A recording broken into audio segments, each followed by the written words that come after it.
ok mais par rapport à ces sanctions là ñu ngi yëkkati maanaam mise en accusation bi Assemblée nationale Sénégal nee nañ Mais ci ça va prendre session du temps, bi même ça va prendre du temps. daañu yëkkati mise en Ouais, accusation mais parce que ça bëgg va, nañ Macky Sall accusation, ñëw ça ne veut wuyu pas si dire que tu es coupable. On a dit même ceux qui sont arrêtés en prison, que dans leur dossier n'est pas encore passé, ils ont droit à l'innocence. Formule bi lan la sax présomption d'innocence. présomption d'innocence. Donc si présomption d'innocence na fi dar avec 1000 avocats qu'il va prendre, qui vont plaider, ça va prendre combien d'années? Année la wax defuma le mois. kon yëkkati mise en accusation ci ndodd Macky Sall taxut a yombee noonu. mais même muñ ko jëlee jugement bi mooy am importance. accusation nga wax. Accusation taxul ñu ne tu es coupable. Te coupable boobu tant que génnul. Les organismes internationaux peuvent faire appel à lui. Est-ce que vous comprenez ce que je veux dire? Il est dans la logique toujours de présenter sa candidature aux Nations Unies. Et Nations Unies, tant que jotul benn condamnation ferme de quelqu'un, il peut pas. Il y aura pas comment ça s'appelle? Son truc sera vierge, son casier judiciaire. Et si c'est dans les normes d'avoir un représentant des Nations Unies, c'est un casier judiciaire vierge, il va nous faire un doigt. On va en prendre pour notre grade.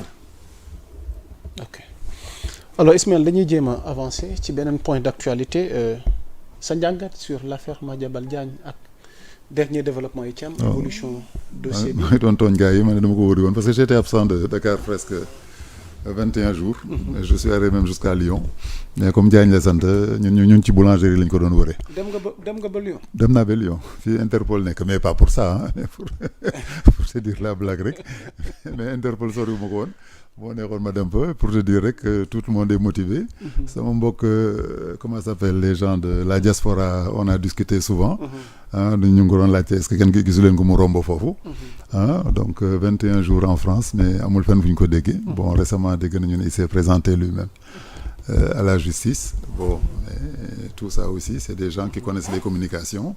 Qui savent que déjà la décision qui va se faire en Europe va prendre du temps.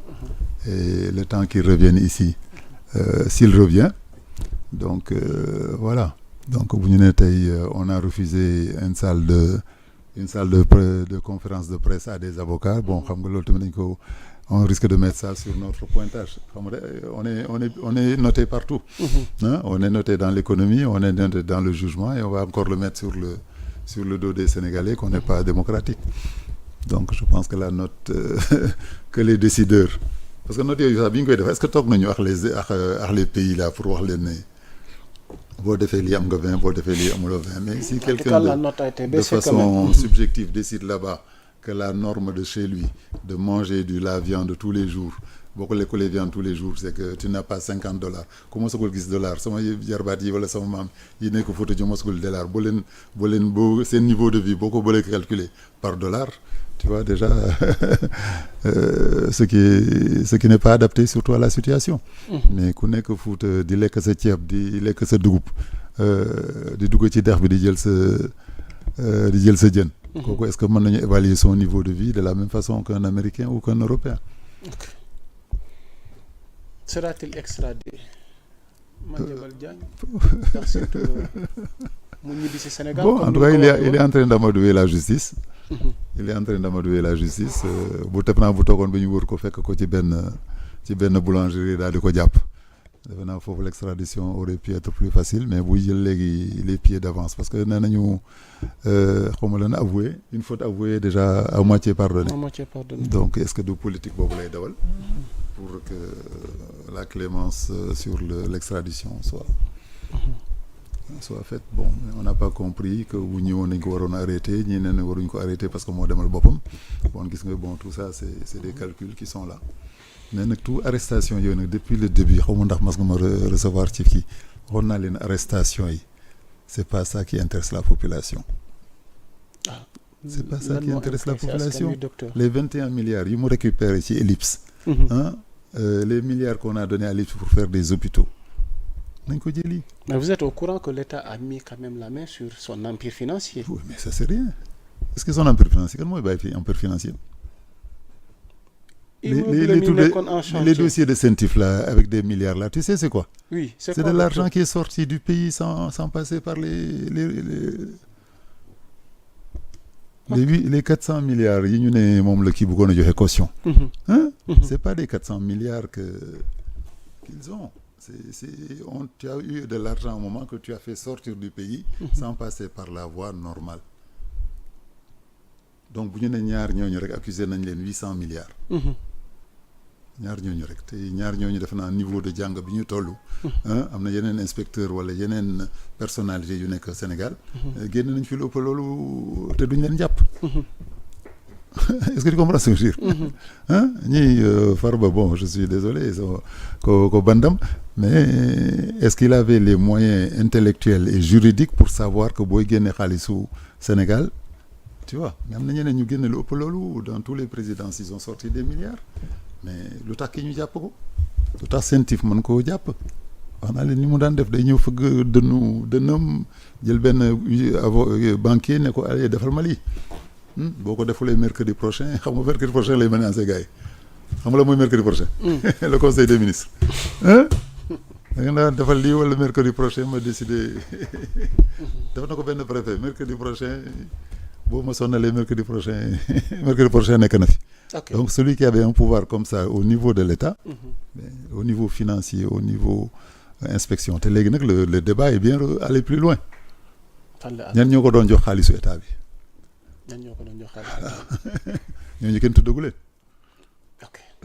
Tu vois, le débat va encore plus loin. Quand l'argent de l'État doit sortir des caisses de l'État, on le donne à une personne.